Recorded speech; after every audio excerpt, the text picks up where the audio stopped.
নামাজের চেয়েও, রোজার চেয়েও, দান খয়রাতের চেয়েও একটা বড় ইবাদত আছে। এটা কি আমি কি তোমাদের বলবো না?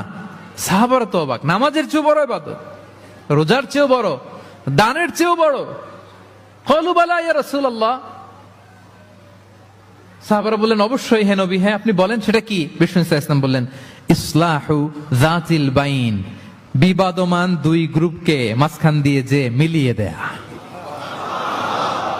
নামাজের চেয়েও বড়, রোজার চেয়েও, সাদাকার চেয়েও বড়, মিলায় দেওয়া। আমরা মনে করি সেজদা দিতে দিতে কপালে দাগ ফেলে দিছি, এটাই তো বড় ইবাদত। এটা তো নিঃসন্দেহে বড় ইবাদত। আমরা মনে করি হজ করতে করতে শেষ করে ফেলতেছি, এটাই বড় ইবাদত। জিকির করতে করতে আমরা দিন রাত এক করে ফেলতেছি, এগুলো তো নিঃসন্দেহে ইবাদত।